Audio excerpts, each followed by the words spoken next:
Good evening, everybody. Welcome to our Pride Month event here at the Virginia Museum of History and Culture. My name is Graham Dozier. I'm Publications Managing Editor here at the museum and the Virginia Stabney Editor of the Virginia Magazine of History and Biography. Welcome to your Virginia Museum of History and Culture. We'd like to acknowledge the generosity of former trustee Ann Worrell, who endowed this lecture series in honor of our former president and CEO, Dr. Charles Bryan. Now, while you silence your little electronic devices, I'll mention our next lecture, which will take place here on July 14th at noon. That day, Daniel Thorpe, professor of history at Virginia Tech, will speak on the subject of his latest book, In the True Blue's Wake, Slavery and Freedom Among the Families of Smithfield Plantation. Now, for tonight's program. Queer history is a living practice. Talk to any group of LGBTQ people today, and they will not agree on what story should be told. In her book, Living Queer History, Samantha Rosenthal tells the story of a small city on the edge of Appalachia, interweaving historical analysis, theory, and memoir. Rosenthal tells the story of their own journey, coming out and transitioning as a transgender woman in the midst of working on a community-based history project that documented a multi-generational Southern LGBTQ community. Based on over 40 interviews with elders, Living Queer History explores how queer people today think about the past and how history lives on in the present. Samantha Rosenthal is Associate Professor of History and Coordinator of the Public History Concentration at Roanoke College in Salem, Virginia. They are the author of two books, Beyond Hawaii, Native Labor in the Pacific World, and Living Queer History, Remembrance and Belonging in a Southern City, and co-founder of the Southwest Virginia LGBTQ+ History Project, a queer public history initiative based in Roanoke, Virginia. Samantha's work as an author as an author has been recognized with awards and honorable mentions from National Council of Public History, the Oral History Association, the Committee on Lesbian, Gay, Bisexual, and Transgender History, the American Society for Environmental History, and the Working Class Studies Association.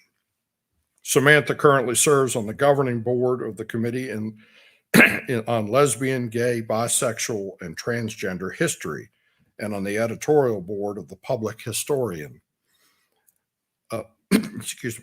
Samantha is a committed queer feminist and anti-racist activist and community organizer.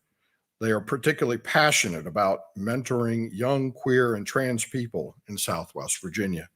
So please give a warm VMHC and Pride Month welcome to Samantha Rosenthal.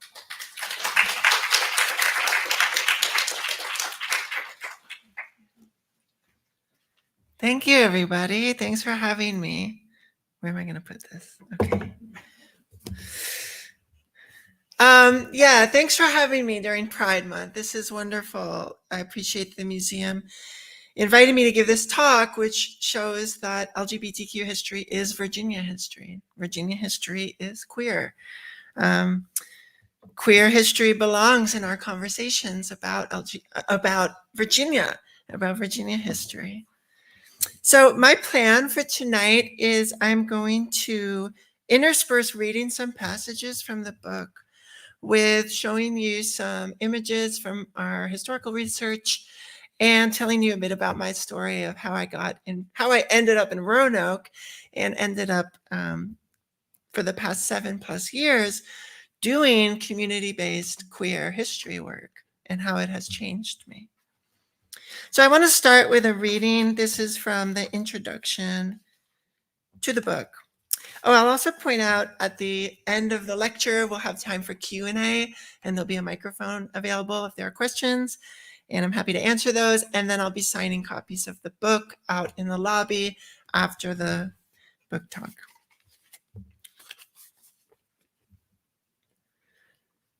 I did not pack the right clothes for a funeral. I emptied my luggage onto the floor, spilling out colorful dresses and skirts, blouses and flats, makeup and jewelry, all evidence of a nascent trans life. That summer was supposed to be the beginning of my becoming, a fork in the road on my gender journey. Just 1 month earlier, at a Christian summer camp in Southwest Virginia, transformed, if momentarily, into a queer oasis, I told my friends that I'd like them to refer to me as they. More specifically, for an entire week in the Appalachian Mountains, I wore a clunky construction paper name tag around my neck, loosely held together by a single thread of colorful yarn, and it read, Gregory, they, them. By midsummer, I was living in a cramped sublet in Brooklyn, my summer writing cave. I threw an outfit together and hustled out the door. From Flatbush, I moved along a seemingly endless series of subway lines to a small Jewish funeral home on a busy street corner in Forest Hills, Queens. I had settled on a simple black blouse, a thin necklace, actually the one I'm wearing, red denim skinny jeans, and black ballet flats. It was the best I could muster from the limitations of my femme wardrobe. I had not brought any of my old boy clothes with me. There I came face to face with my biological parents and my aunt and my uncle, the Jewish diaspora all reunited in one room. 3 years earlier, I had first tried coming out to my parents at the not so tender age of 31. I remember they reacted with worry and concern to my coming out. My father sent an email warning that in sharing such personal information about my gender and sexuality with the world, I was potentially affecting my prospect of attaining academic employment. My mother wrote a longer, more personal letter. She slipped it inside an envelope and handed it to me during a rare, ill-fated visit home with my first queer girlfriend. From the funeral home, we carpooled next to a small cemetery a mile away, where we bade farewell to my mother's sister's husband's mother. She had lived to be 100. I watched her body descend into a cavern alongside other deceased members of her kin. Among them was a person whose gravestone was marked with the name Alan. And it was my mother's letter on that day when I went home with my girlfriend that had introduced me to Alan. He was her sister's husband's brother. My mom said that Alan, like me, had been in a heterosexual marriage. His marriage, like mine, had fallen apart. He had subsequently come out as gay. Alan paid the ultimate price for those actions, she explained. He contracted HIV and died in 1989. One of this country's hundreds of thousands of people who have died from the HIV/AIDS crisis. My mom suggested that I too would face great peril if I lived a queer life. I hadn't known any of this about Alan. I didn't even know that he had lived. Her words hurt so much that I hid the letter or I destroyed it. I can't really remember which, and to this day I cannot find it. In the heat of that summer day, with the sun beating down upon us, I could not stop staring at Alan's grave. I wondered what it meant, if anything, for me to be standing right there in front of him in my blouse and ballet flats and jewelry. Would he have recognized something of himself in me? Would I have seen something of myself in him? I was only 6 when he died, and no one ever spoke of him or about any of our family's long history of queerness until I was 31, until I forced it out from my parents through the trauma of my own coming out journey and the reaction to it. My parents seemingly remembered Alan's life only as a cautionary tale, only relevant in this moment because their own son threatened to replicate his perceived mistakes. My coming out reconnected my mother with a history of queer trauma from her own past. There was so much mystery surrounding my family's queerness. But why? At the conclusion of the funeral, my mom walked up to Alan's grave and placed a small pebble on top of the blue-gray stone bearing his name. In Jewish custom, this is a common ritual performed to remember those who have passed. She was remembering a friend and remembering the ways in which the AIDS crisis and American LGBTQ history more broadly touched our family and changed our lives. It would continue to change our lives.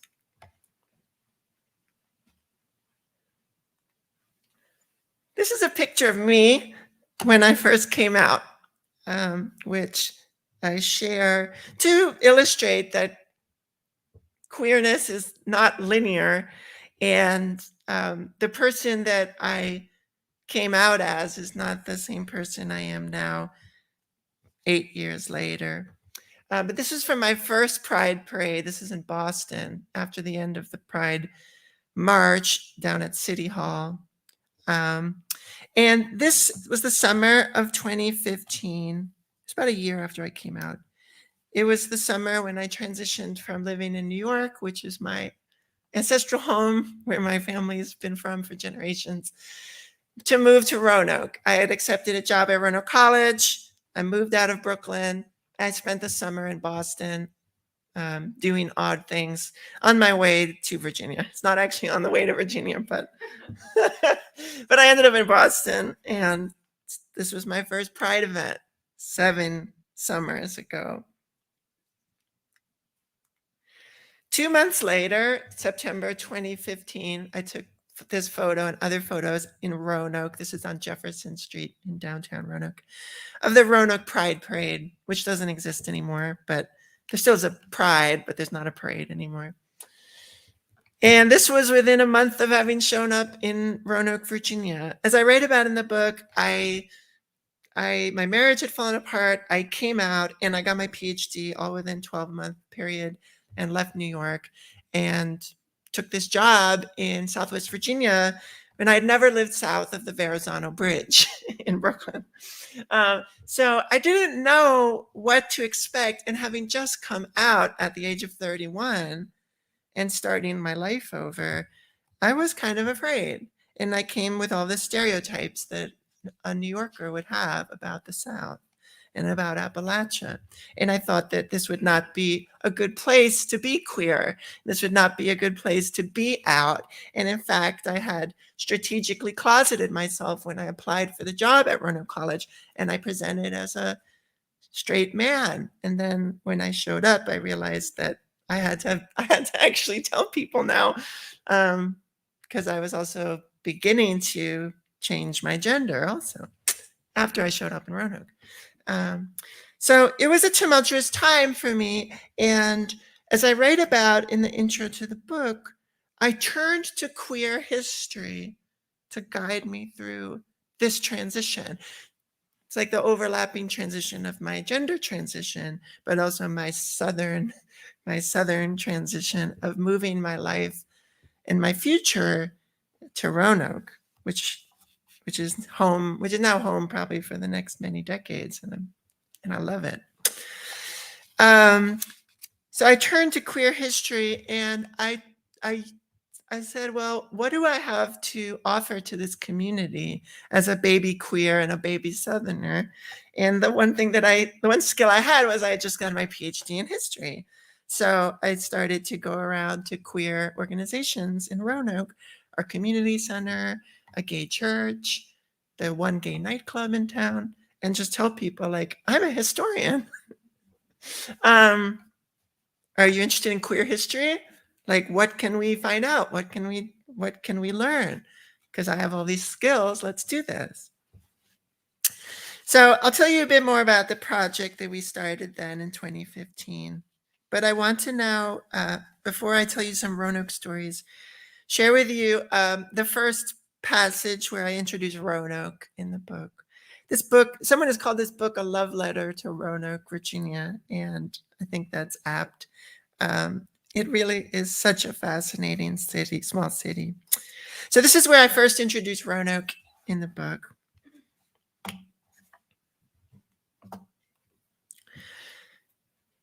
Walk around downtown Roanoke on a Saturday evening in the summertime and feast your senses on this heteronormative tableau. White middle-class men and women stroll up and down Market Street. The downtown bars brim with homogenized bros, the dark, dank interiors smelling vaguely of craft brew and Old Spice.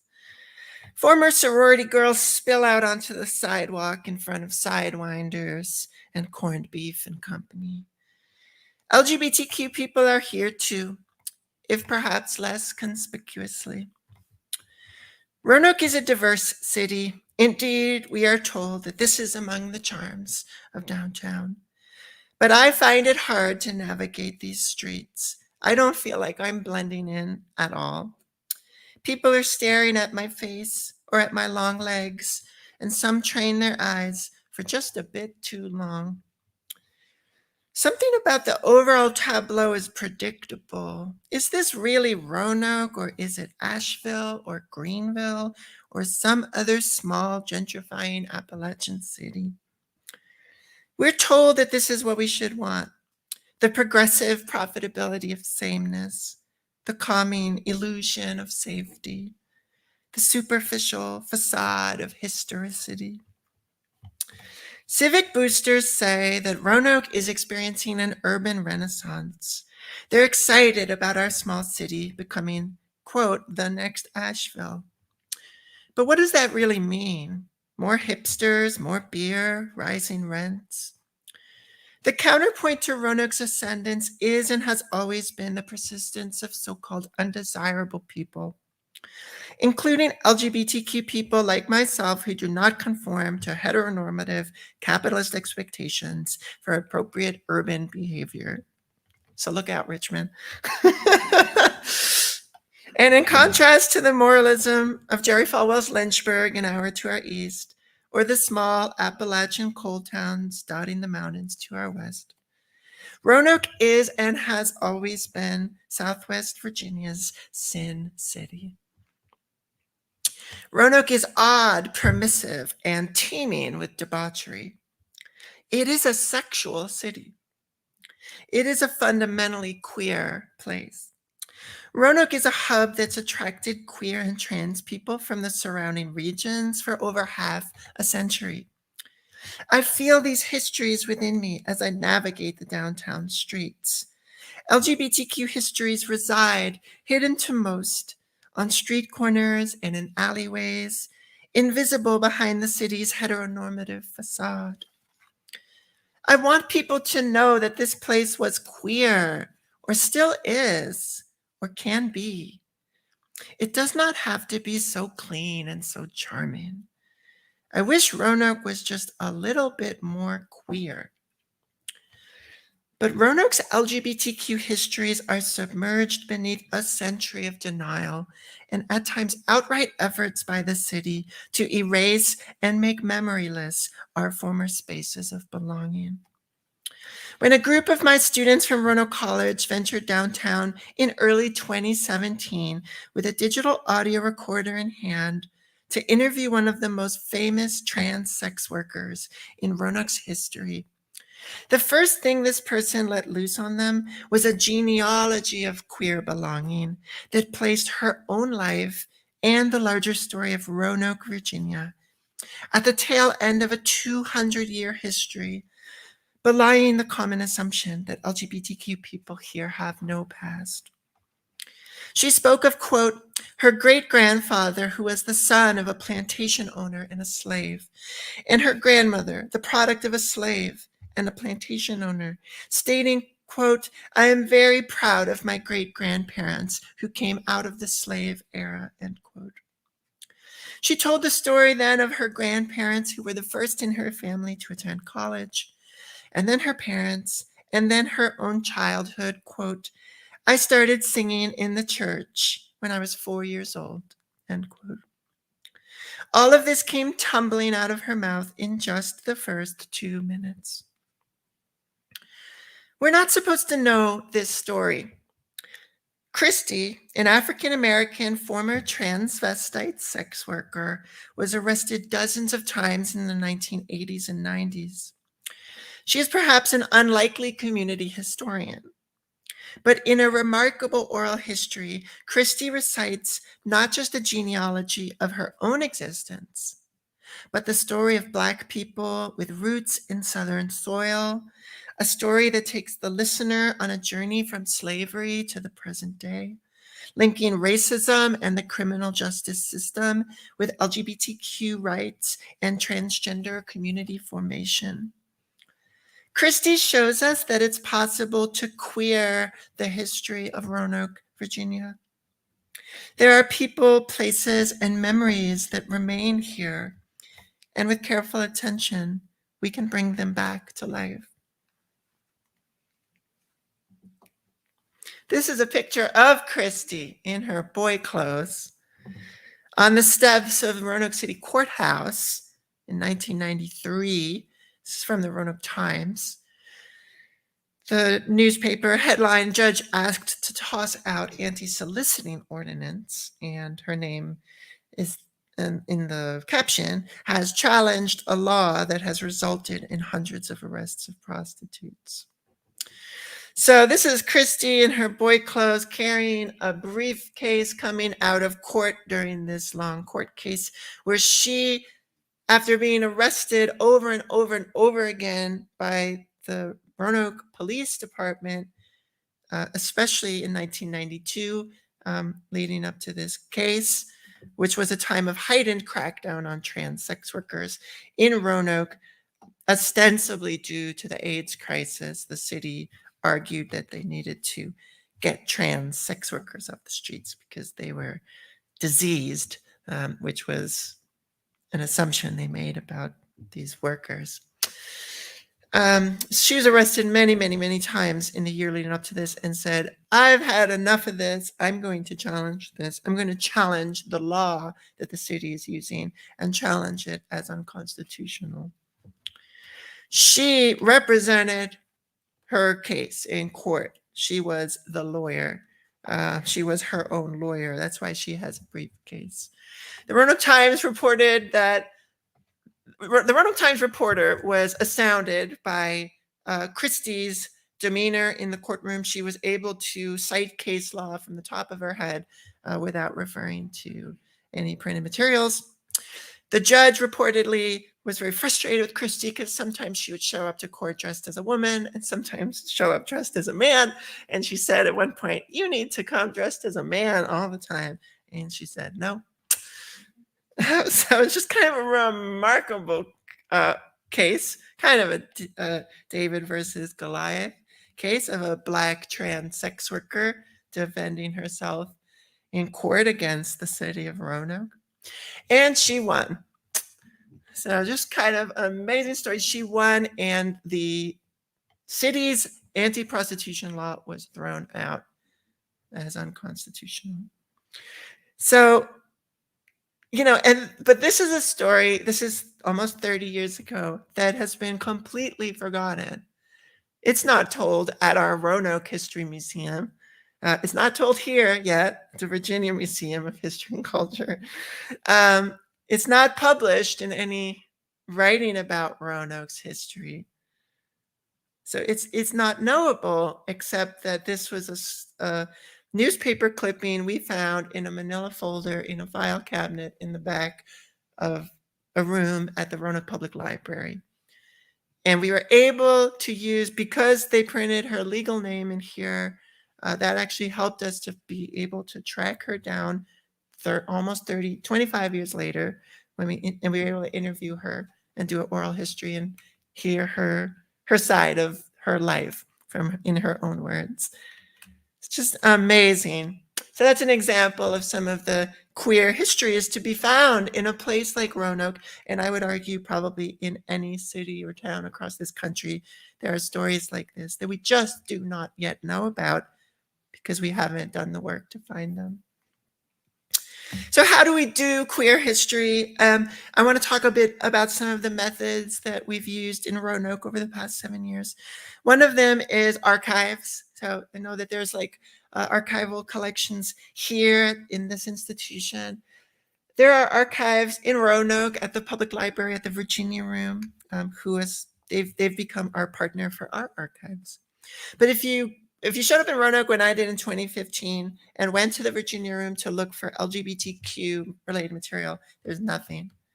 There had been no history of collecting specifically those materials. This is true of most libraries and archives and museums around the country, that there has historically been no focus on collecting these materials, which means a lot of them have been destroyed, are missing, etc.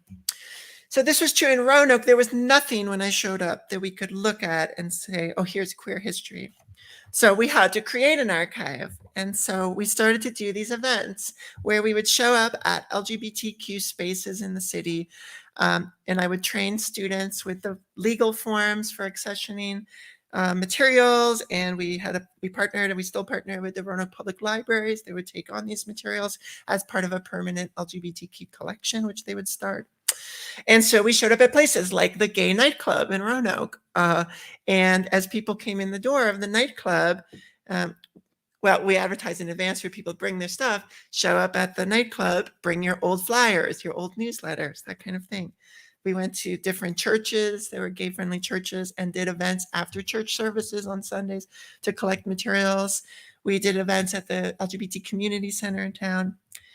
And to date, we've had maybe about 15 different donors, which doesn't sound like a lot, but we have over 6 cubic boxes of archival materials now from Roanoke's gay history, where before there was 0. And the image I'm showing you is the front page of the very first issue of the first known gay publication in Roanoke, the Big Lick Gazette. If you don't know Roanoke's history, before Roanoke was a city, it was the town of Big Lick, which referred to like a salt lick. But the gay innuendo is so great. So, so in 1971, gay activists in Roanoke, inspired by the Stonewall Uprising in New York 2 years earlier, which was the founding of the modern gay rights movement, the gay liberation movement. These activists in Roanoke formed the Gay Alliance of the Roanoke Valley in someone's apartment. That apartment right now is actually my endocrinologist's office where I get hormones. So totally wild. It's a small city. But in that very apartment, founded the first gay liberation group in 1971 and published the Big Lick Gazette. We have all the issues of the Gazette. We have all the issues of groups after this that published newsletters from 1971 to the present. I think we've found all of the gay publications in Roanoke, including a lesbian newsletter in the 80s, and including the longest running newsletter in Southwest Virginia, 25 years, which we have all 25 years of. We're missing a few issues, and we've been working for 7 years to digitize these materials, which is why we have this image here. We're partnered with JSTOR, which is like one of the largest online primary source, well, mostly secondary source database, but we're partnered with JSTOR so that you can search on JSTOR and find PDFs that are coded with all the metadata and whatever for all of these newsletters from Roanoke, right now from 1971 to the early 90s. So as we're working through the 90s still to digitize, and the amount of volume, the amount of material gets more and more as we get closer to the present. But we're making all this stuff accessible online. You can download PDFs and read these. So that's one way we're doing queer history. Another way is oral histories. And this is not an oral history interview that you see here, because this is in a coffee shop, and I would not recommend doing an oral history interview in a loud coffee shop. But this is an image from a public radio program that we partnered with that you can look it up later, but there's a public radio program. In Virginia, there's a program with good reason. They're the ones that produce this, and it's been syndicated now around the country. But my friend Cass here is interviewing Peter and Dawn. They're both African-American gay men around their 60s, and asking them about what life was like as Black gay men in the 70s in Roanoke, which was a period of desegregation in Roanoke, and what that experience was like. This became a radio piece that's called The Lost Queer World of Roanoke, Virginia, and I encourage you to go online and check it out. But it's an interview, and so I use this to illustrate the fact that interviewing people and doing oral histories is so important. And it's particularly important because this archive, all these newsletters, is overwhelmingly focused on the lives and values and experiences of white, cisgender, middle class, gay men and lesbians. There are no newsletters, there are no publications from Roanoke in the past 50 years that focus on the lives of queer people of color, that focus on the lives of trans people. There's only one newsletter that focused on women. So we can do queer history with printed material, and historians tend to favor the printed archive as like the ultimate truth. But when we're thinking queerly about the past, we have to really move beyond the printed text because it's a very, very selective archive. So we have to do interviews in order especially to recenter the voices of queer people of color, of sex workers, of trans and non-binary people, etc. So we've used oral history, and in the book you'll see this too, particularly to bring out the voices of Roanoke's Black LGBTQ community and Roanoke's trans community. We also realized early on that it's not enough just to collect stories and put them in the archive. The interviews go in the archive, the newsletters go in the archive, and we just say we're done and walk away. That's not ethical. That's not a good practice because the stuff is just going to sit there and no one's going to know about it and it's not going to be used. So it's not really doing history, in my opinion. And it's certainly not living queer history. So we realized early on that we have to do programming, and museums like this one know that. You have to do outreach, you have to do public programming, you have to bring the history to communities and work with communities to bring them in to work with the material. So one of the ways we've done that for the past 6 years now is to offer free monthly walking tours in Roanoke. We now have 3 different neighborhoods in Roanoke that we do these queer walking tours in. I know in Richmond you could have something like this. I've been on a Richmond queer history bus tour, but if Roanoke has 3 different 2-hour-long tours that we've done, I know we could do that in Richmond too. So we do all these free walking tours. All of our tour guides are just LGBTQ people. They're not students. They're not historians. They're just local queer people who live in the city. And I work with them to train them, and they do their thing. We never charge ever for tours. We do the tours for private groups too, and we never ever charge. So I'll just volunteer. So this picture, it's actually my ex, who's in the book a lot, is leading this tour, and they are pointing out across the street, you don't see, but across the street was a house that in the 1970s was like an all gay activist house, like a gay collective house, which was pretty awesome. And this is in Old Southwest, which is the neighborhood I live in, which is the city's historic gayborhood or gay neighborhood. And you actually see in this photograph, standing there in the suit on our tour, is Joe Cobb, who is the first openly gay elected official in Roanoke. He's on our city council. This photo is from when he was campaigning for his council seat, and he came on a queer history tour as part of, I don't know if he was campaigning that moment, but he took time out of the campaign to learn more queer history. So, okay, we also do exhibits, we also do youth programming, and we do historical reenactments, which you'll read about in the book if you get the book, Gay Historical Reenactments, which is very fun. But in terms of images, we also have a podcast. So when the COVID-19 pandemic began, we had to shut down all of our walking tours and all of our programs that we do in physical space. So we thought, well, what can we do to bring this history to the masses virtually? So we started a podcast. This is on Spotify, Apple Podcasts, wherever you get your podcasts. you can listen to it. It's the Southwest Virginia LGBTQ plus History Project. We've got 3 episodes so far. When the COVID crisis began, many queer people were talking about parallels between the AIDS crisis and COVID-19. So we realized how important it would be to make an episode about the HIV/AIDS crisis in Roanoke. So we released that just a few months into the shutdown in the spring of 2020.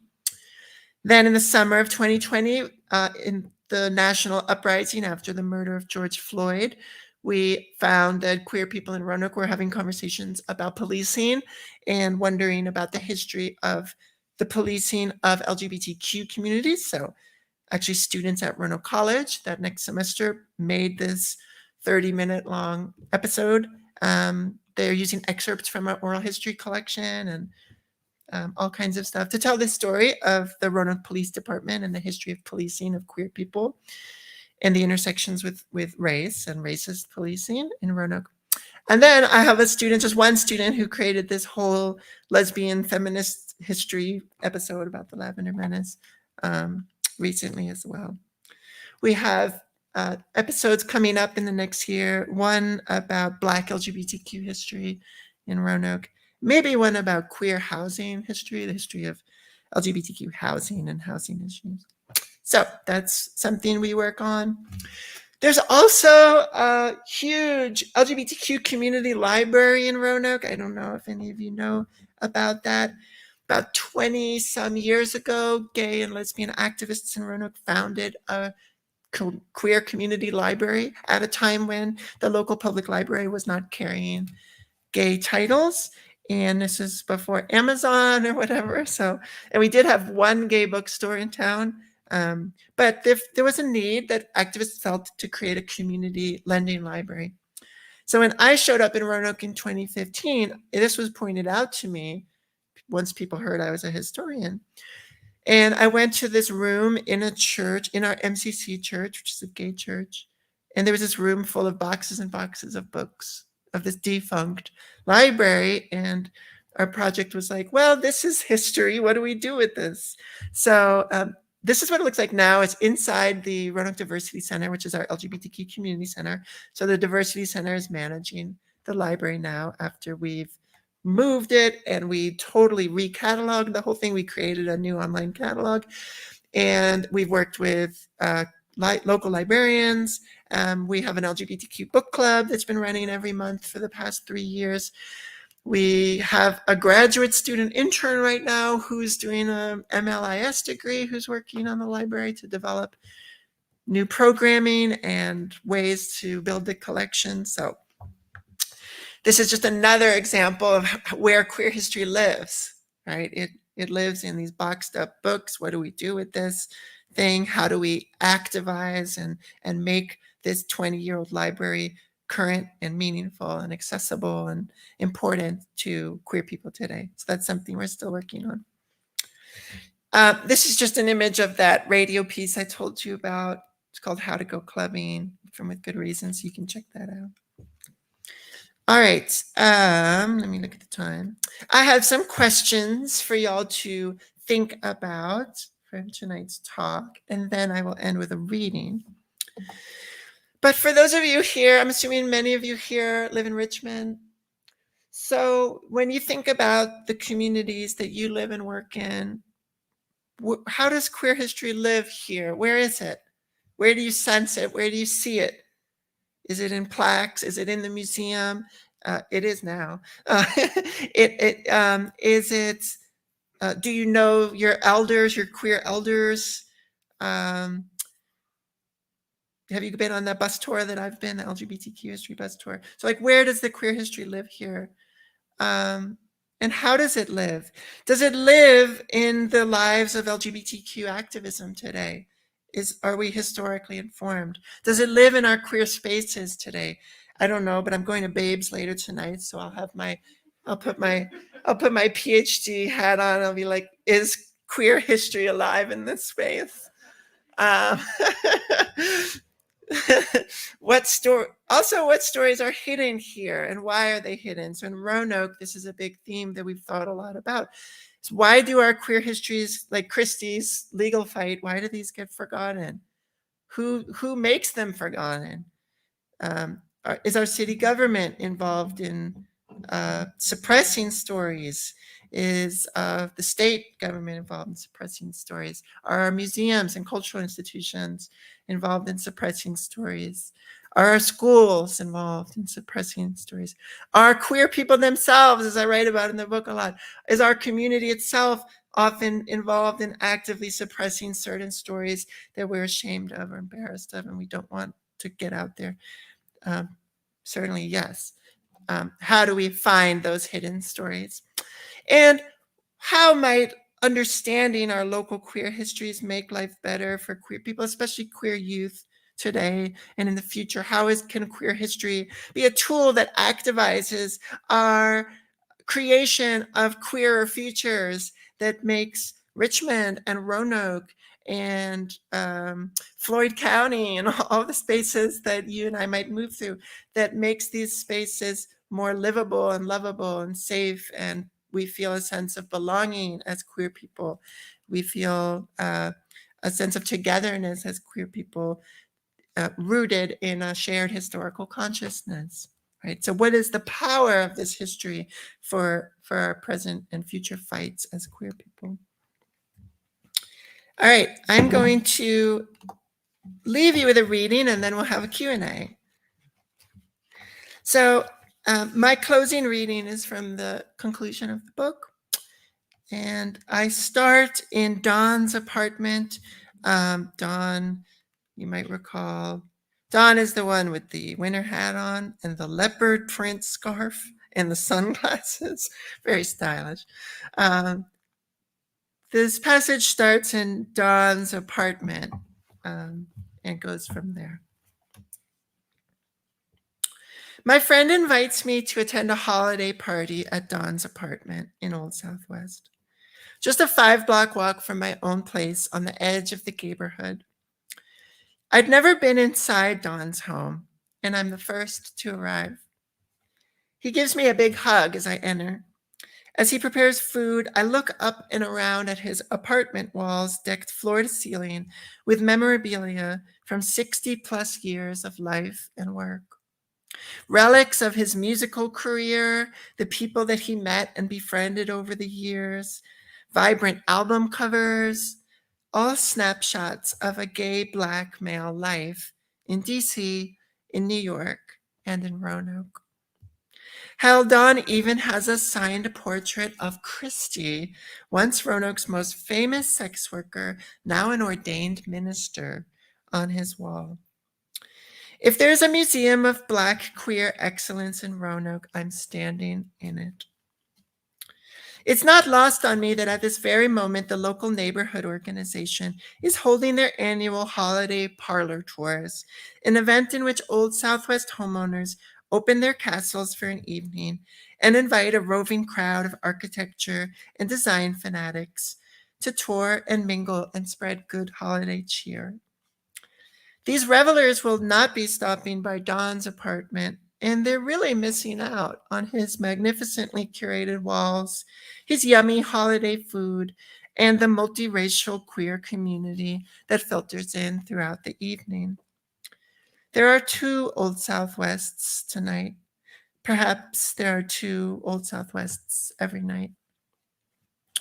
As the night winds on and I work my way through Dawn's famous holiday punch, friends stop by and I find myself meeting a series of interesting new characters, Old Southwest folks I have not yet met. A white straight couple, a Black sexually fluid woman, a formerly incarcerated white man. I hear stories of the shenanigans outside of Sunnyside Market, one of the few small convenience stores left in our neighborhood, and about Dawn's famous parties of yesteryear. I think about how just down the street, indeed on this same block, live several well-to-do white cisgender gay men in single-family homes. We all know one another. There's no animosity between these gay worlds. And yet Dawn's Christmas party is a particular kind of gay world, multiracial, multigender, cross-class. This is the Old Southwest that I have come to love This is the one that I want to fight for. On Christmas Eve, I attend services at the local Metropolitan Community Church. Roanoke's congregation has existed since 1986, and today is led by an outspoken white lesbian pastor. As the music swirls up into the caverns of this magisterial sanctuary, a former Methodist church building in southeast Roanoke, I look around and I count 20 people, nearly all white, and mostly, to my eyes, lesbians. Indeed, there are more butches here than I've seen in a long time, reminding me of just how segregated our queer community is. Perhaps MCC is Roanoke's last living lesbian space. I don't think so, but there's an air of melancholy on this solemn night. My students this year will work with the pastor to develop plans for LGBTQ senior care for this congregation. I'm grateful for the warm welcome from the butch seated in front of me, who turns around and wishes me, a misplaced trans feminine Jew, a very Merry Christmas. I feel welcome and safe within these walls. After church, I walk through the neighborhood and through the dark yet peaceful streets to my friend's house. There are 4 white trans people there, 5 now, including me. We drink spiked cider and watch bad Christmas movies as the clock ticks from Christmas Eve to Christmas Day. I love these spaces. Dawn's home, a gay church, an all-trans house. I love the ways we continue to organize, how we're able to find one another in this city of 100,000 people.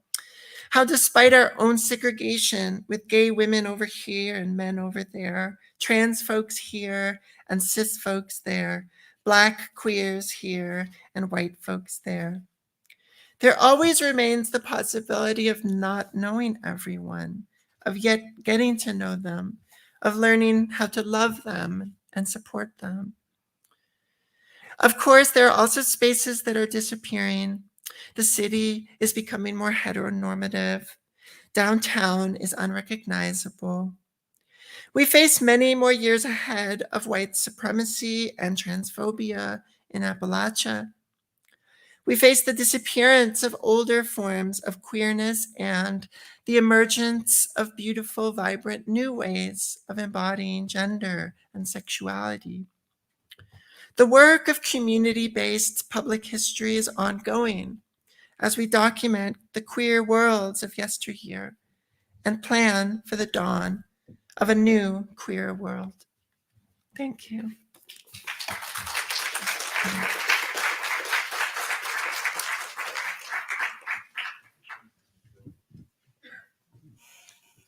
If you have a question, give me a shout.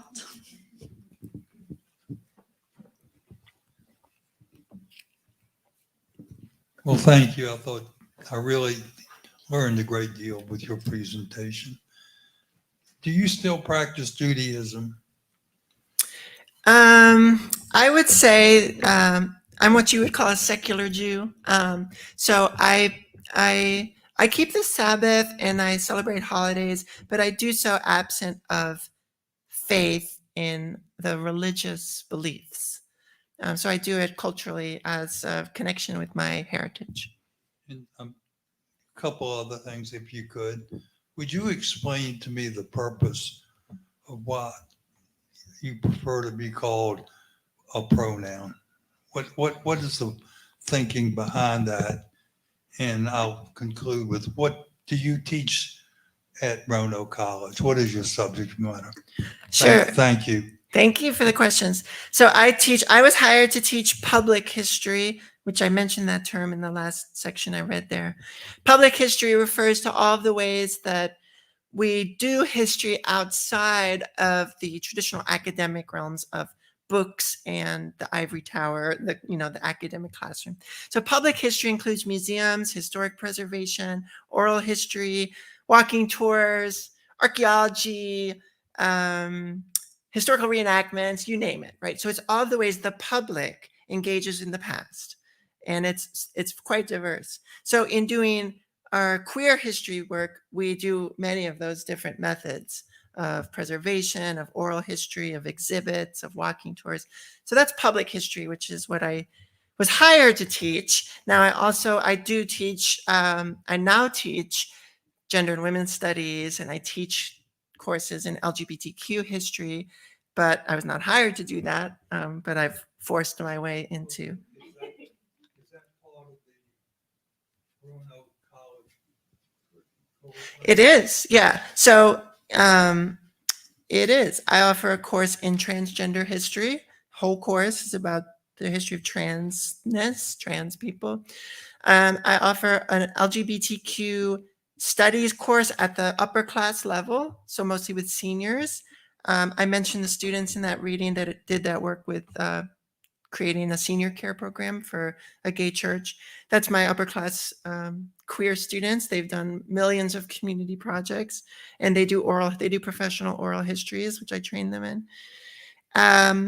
And I teach Intro to Gender and Women's Studies. So yeah, Roanoke College offers these classes. And about pronouns, we all use pronouns. It's one of the most common forms of the English language that we're always using all the time. We say he did this, she did that, they did this. So we use in English language, those pronouns are gendered, maybe unnecessarily so, but they are. So we are constantly referring to people in the third person using he, she, they, etc. So my interest in being referred to by any pronouns is that I think you'd have a hard time speaking in English to me if you didn't use one. You'd have to use you'd have to use my name every single time. Say, Dr. Rosenthal did this, Dr. Rosenthal that, and never use he, she, or they. So we all use these pronouns all the time, and queer people don't have any special interest in using them more or differently than the way that straight cis people do. Hi, thank you. I really did appreciate your presentation today. And the one thing that really came to my mind, you were speaking about the parts of our history that a lot of people want to end up kind of forgetting about. It reminded me of a case that happened back in Richmond 25 years ago where there was a murder. And the murder ended up being involved with several members of the gay community. And I was hoping that that could have been somewhat of a teachable moment for people and an opportunity to come together and to learn more about bullying. And it was a situation where it just really got out of hand. If you ever have the means to check it out, it's the Stacey Hannah murder, Richmond, Virginia, 1997. And that being said, my question is, how are you able to have that relationship now with your family up north, now that you've had that perspective of things in Roanoke? My mother was from Roanoke, so I have that interesting perspective, and my father is a native Richmonder with the last name Maury. So if you know anything about history, the Maury Monument, it's gone. So just, I wanted to know how your life is different now that you've experienced some things from the Southern perspective. Yeah, thank you for sharing the story that I'll check out too about Richmond's history. I think I love Roanoke. I have tenure now at Roanoke College, so I'm foreseeing being there for a while, and bought a house in the neighborhood that I'm turning into a little queer commune myself. So I have lots of dreams to be in Roanoke for many decades. It's really nice to be as far away from my family as I am. But we've actually made a lot of progress. So, and in the conclusion of the book, I do bring the story with Alan and my mom and dad back. And I give a bit of an update in the end of the book that we've made progress. We've definitely made progress. They refer to me as their daughter and use my name and they use my correct pronouns rather than just any pronouns. And so we've definitely made progress. They went to PFLAG meetings, which is a great historic organization that's focused on on helping parents and families and friends of queer people so that we don't have to do the emotional labor to try to make you understand it. So they finally went to PFLAG meetings where they live, and that helped them a lot. Was there another part of the question, or was it mostly family? It was mainly family and how Oh. that's changed your, like living in the South, like how that's changed your perspective, because like living and growing up in a certain area, you have you have a certain dynamic that you're used to, certain certain cultures that you're used to. I guess my question would be, what did you find that was hardest for you to be able to adjust living in the South versus living up north for as long as you did? It's interesting because I think so everyone's experience is different. Mine is very much that my 31 years living in New York and in the Northeast, I was not an out queer person. My whole experience as a queer person, pretty much my whole experience as a queer person, my whole experience of transitioning and living as a trans woman has been in Southwest Virginia, in Roanoke, and traveling through Appalachia and traveling through the South. And so it's interesting. I have talked to people back in New York about this. When I go back to New York City, which I do quite a bit, see friends, lovers, family, whatever. When I go back to New York City, I feel very like I don't belong there because my only experience of having lived there in the past was as a straight man. And so it's like, and it's strange, I feel so much safer as a trans woman in Roanoke than in New York, which might seem paradoxical, at least to New Yorkers, that would seem paradoxical. So, I think I try not to make, I try not to do what I did before I moved to Roanoke, which is to make stereotypes about Northern versus Southern cultures or whatever.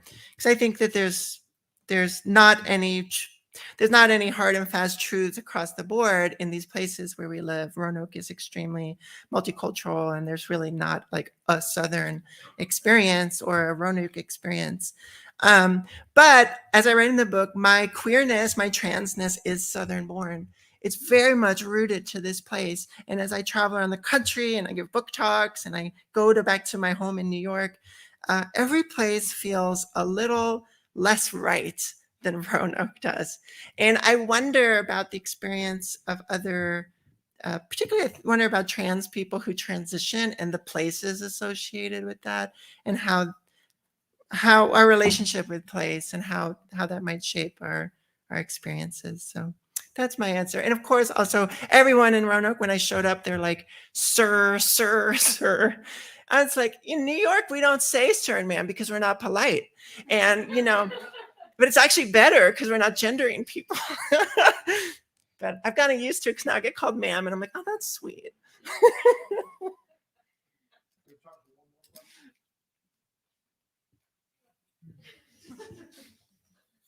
feel like I'm in a pinball machine. So you mentioned how a lot of your like research and learning has been oral history based. And I was just wondering about since you kind of like now you're a native of Roanoke, but as an outsider at the beginning, were you running into any people in the community who might have felt unsafe sharing a story, or just unwilling to give that to someone that hasn't historically been a part of the community in that area? Absolutely, yeah.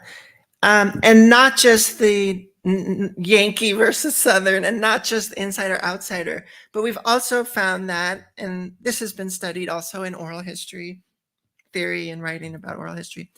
Yeah, we also found that when say I write about this in the book. I've got this chapter called The Whiteness of Queerness, where I interrogate my experience as a white queer person, and talk a lot about Roanoke's Black queer community. And I write about one of the first interviews I did after I moved to Roanoke. And I did very few of the interviews of our project. It's mostly been students who have trained, who've done them, which also creates a trust issue because it's like, who are these students? But I write about this, one of the earliest interviews I did with Peter, who is the other Black gay man, not Don, but the other one in that photograph that you saw.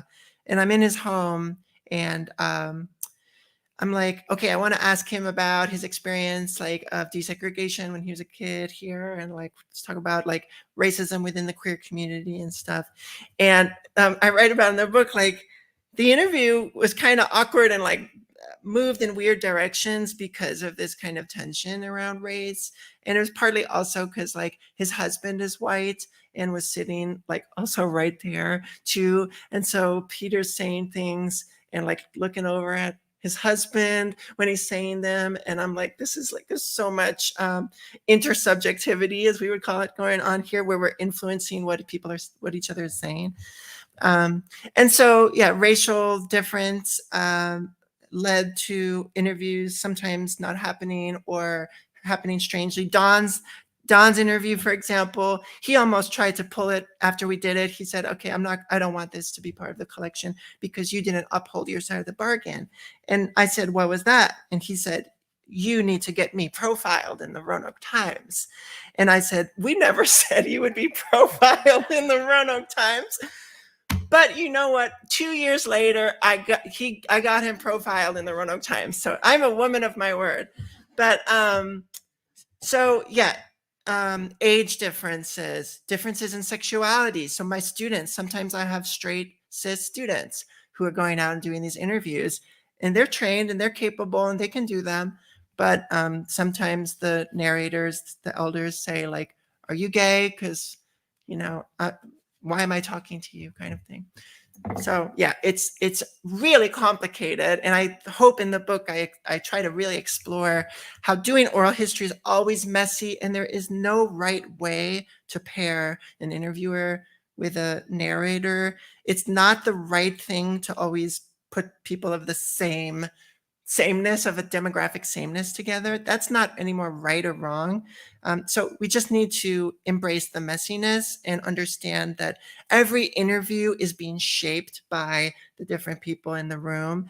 And that's a beautiful thing. But it's always subjective. It's always shaped by our presences. Do we have time for one more? Yes. Thank you. I was very struck by the passage you read in your concluding remarks from the conclusion of your book about how in capturing this queer history, you sometimes run into some tensions between older generations and their notions of living queer and changing, evolving manifestations of that. And I'm wondering if you've found that your approach to the archive has changed. How has that maybe that those intergenerational changes and evolutions have maybe impacted the Southwest Virginia LGBTQ project? Yeah, I think as I read about, the book chronicles the first 5 years of the project up until around when the pandemic started.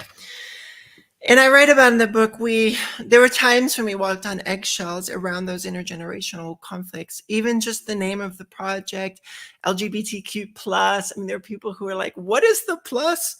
What is the Q? Why is the T there? The term queer, we've had debates with people around, elders in Roanoke, I'm sure this is true in Richmond too, grew up at a time when queer was used as a slur against them. A lot of young people today, might identify as queer. It's a very celebratory term for many folks. So I describe meetings in the book where, we're just screaming at each other across the room about what queer means. And some young person is saying, I am queer. You can't take this word from me, and then the elder is saying, this word hurts me every time you say this. It's like a dagger. And it's like, how do we resolve this? And I think the only thing I know what to do is that we need to keep everyone together in the room. We need to make sure everyone feels welcome. This happened with the trans history. I have a chapter all about trans history.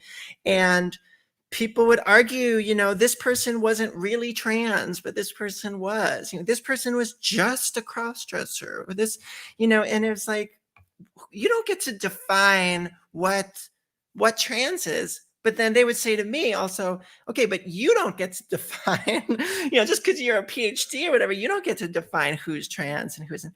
So I think LGBTQ history is a minefield, especially with all the terms it's an intergenerational minefield to try to figure out what language we should use to even just describe these experiences.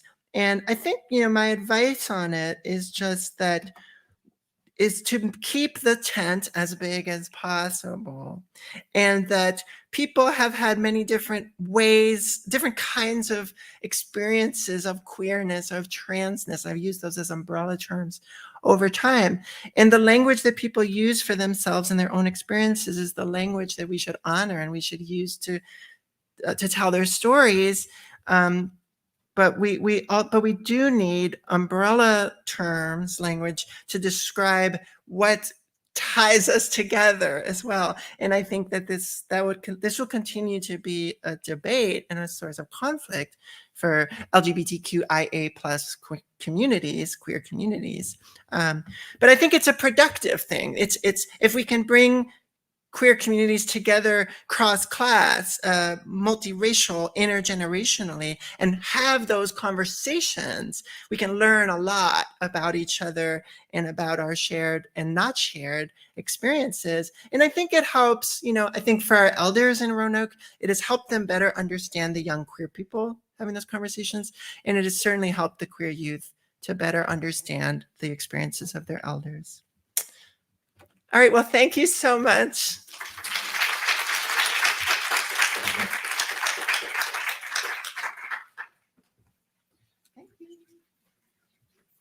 Great. I'll leave my water. Yeah.